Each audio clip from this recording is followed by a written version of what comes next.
Perbezaan di antara serangan April dan juga serangan di awal Oktober ini ialah serangan pada bulan April itu mempunyai 3 tahap. Iaitu pertamanya serangan drone. Okey, drone ini adalah satu alat yang membawa senjata yang perjalanan dia adalah sangat jauh daripada Iran nak sampai ke Tel Aviv. Itu memakan masa berjam-jam, lalu Jordan dan sebagainya. Jadi sebelum masuk ke wilayah Israel pun dah kena intercept banyak kali lah, di Laut Mediterranean, di Laut Merah, di Jordan dan sebagainya. Kemudian yang keduanya cruise missile. Cruise missile ini juga dia lebih cepat daripada drone, tapi tidaklah secepat ballistic missile. Dan yang ketiga baru ballistic missile. Kalau dalam serangan April hari itu yang berjaya jatuh ke bumi Israel itu adalah ballistic missile, yang lain semua intercept. Jadi dilihat sekadar satu amaran nak menunjukkan bahawa senjata kami sampai kepada tempat kamu, bukan bertujuan untuk mengapi-apikan regional war di Timur Tengah tersebut. Sebab kalau berlaku regional war, bukan mudah juga untuk Iran memenangi perlawanan tersebut. Tapi dalam serangan yang berlaku pada malam Oktober, serangan itu sepenuhnya menggunakan ballistic missile, iaitu yang dikatakan bahawa dia daripada Tehran, kalau dilancarkan di Tehran ke Tel Aviv memakan masa sekitar 11 ke 12 minit saja. Jadi bila terlalu laju, maka tidak semuanya dapat dipintas oleh Iron Dome. Itu satu.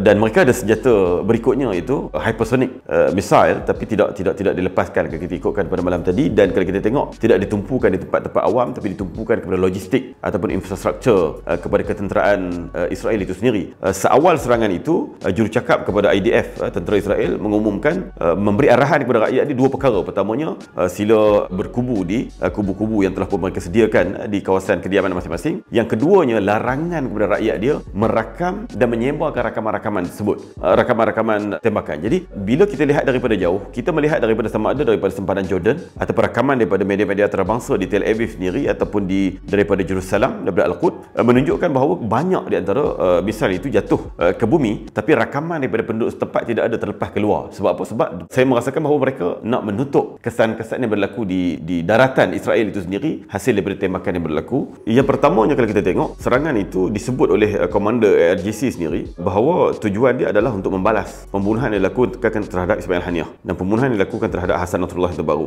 Kita kena terima hakikat bahawa kedua-dua perkara boleh berlaku, iaitu sama ada sabotaj daripada luar ataupun kelemahan daripada dalam mana-mana kes kematian ini. Sebab apa? Sebab pastinya bila mana kita menganggap bahawa kita di pihak yang dijajah, baik Palestin, baik mana-mana umat yang berada di Timur Tengah itu, mereka adalah umat yang dijajah, yang dikena sekatan, yang dikena kawalan dan sebagainya. Pastinya mereka tidak akan mencapai satu teknologi yang secanggih negara-negara yang telah pun merdeka, yang tidak ditindas. Jadi pastinya ada kelemahan dalaman sendiri, yang walaupun kalau kita tak nak salahkan, ialah bagaimana mereka nak mencipta ciptaan-ciptaan sebagaimana negara yang merdeka yang tidak ada halangan untuk dapat teknologi-teknologi tersebut. Memang wujud kelemahan dalaman untuk proses-proses tersebut, tapi kita tak nafikan juga berlakunya sabotaj, kerana sabotaj ini memang satu perkara yang biasa berlaku dalam mana-mana peperangan ataupun perlawanan. Sebab musuh akan mencari jalan yang lebih mudah untuk menewaskan lawan dia berbanding perang secara terbuka. Jadi sebab itulah kalau kita tengok dalam konteks perang Lebanon ini, walaupun sudah 11 bulan Hizbullah melakukan serangan-serangan di utara Israel, Israel hanya membalas seumpama serangan Hizbullah jugalah, belum membuat serangan secara besar-besaran, melainkan 2 minggu yang lepas lah baru start mengambil besaran. Tapi dalam tempoh itu, berapa orang pemimpin mereka yang telah pun dibunuh oleh Israel, termasuklah pemimpin Hamas. Bermula pada Januari, Saleh Aruri dibunuh di Beirut. Kemudian dalam beberapa bulan yang lepas, itu pada malam yang sama terbunuhnya Ismail Haniyah, mereka membunuh Fuad Syukur. Fuad Syukur ini dikira sebagai komander tentera Hizbullah itu sendiri. Jadi mereka boleh menumpukan pada pembunuhan-pembunuhan tersebut disebab apa? Disebabkan keupayaan mereka untuk mensabotaj sistem komunikasi, keupayaan mereka untuk mensabotaj radar dan sebagainya, yang memang mereka kuasai dan kita tidak kuasai perkara-perkara tersebut, berakhir dengan mereka mendapat kejayaan awal dalam konteks pembunuhan. Kalau ikutkan, mereka telah pun nak melakukan serangan seawal Haniyah dibunuh pada 31 Julai yang lalu, tetapi mereka telah pun dipujuk secara langsung oleh 3 ketua negara Eropah, utamanya Perdana Menteri Britain, Chancellor Jerman dan juga Presiden Perancis, yang menghubungi secara langsung Presiden Iran, memujuk mereka supaya tidak melakukan serangan dengan jaminan bahawa mereka akan memastikan akan berlakunya ceasefire di Gaza. Begitu juga dengan Menteri Luar Jordan, Saudi, Qatar dan sebagainya berulang pergi ke Iran memujuk perkara tersebut supaya tidak berlaku. Kerana bila berlakunya regional war, memang Middle East akan bermasalah, berhadapan dengan situasi yang tegang, tetapi Eropah juga akan menerima tamparan yang cukup besar, kesan yang cukup besar setelah mana mereka berdepan dengan sekatan yang mereka kenakan kepada Rusia, menyebabkan harga minyak naik, harga gas naik. Jadi bekalan seterusnya adalah daripada Middle East. Jadi kalau berlakunya regional war di Middle East, Eropah juga akan berdepan dengan masalah. Tapi setelah 2 bulan mereka menjanjikan ceasefire di Gaza tidak berlaku, malah Israel melebarkan peperangan itu ke Lebanon, kemudian mutakhir ini ke Yaman pula, menyebabkan bahawa Iran mengatakan bahawa ini tiba masanya untuk mereka melakukan serangan. Dan saya tidak merasakan bahawa serangan itu untuk mencetuskan regional war juga, sebab di pihak Iran sendiri saya merasakan bahawa dia tidak mahukan kepada perang serantau. Kerana apa?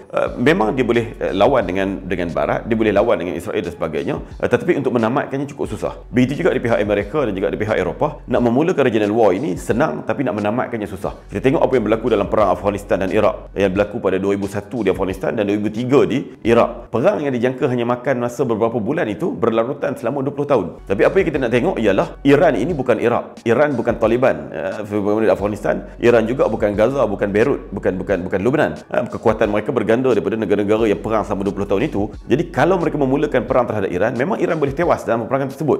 Hebat macam mana pun teknologi yang dia ada, dia bukan berperang melawan dengan Israel saja. Sebab Israel akan bawa Amerika, akan bawa Britain, akan bawa Jerman, bawa Itali. Jadi dia berperang dengan banyak kuasa besar. Jadi mustahil untuk dia dapat kemenangan yang mudah dalam peperangan tersebut. Tapi di pihak yang menyerang juga, sama ada Israel atau Barat, mereka boleh memulakan perang, tapi mereka sukar untuk menamatkan perang tersebut. Berakhir dengan mereka juga akan mengalami kemerosotan yang sangat teruk dari segi politik dan juga ekonomi mereka untuk tempoh yang panjang. Okey, bagi sesiapa yang nak memahami konteks apa yang berlaku dalam geopolitik, apa yang berlaku dalam hubungan antarabangsa, pertembungan di antara kuasa-kuasa besar baik Amerika dengan China, Amerika dengan Rusia dan sebagainya, dan kaitannya dengan Palestin ini, boleh baca dalam buku Hari-Hari Akhir Israel di Bumi Palestin ini. Kerana apa? Di dalam ini saya bukan sekadar ulas apa yang berlaku daripada 7 Oktober sehinggalah kepada hari ini dari sudut peristiwa-peristiwanya, peperangannya, tetapi kaitannya dari sudut sejarah, kaitannya dari sudut politik dan juga hubungan antarabangsa. Jadi boleh dapatkan di ML Studio.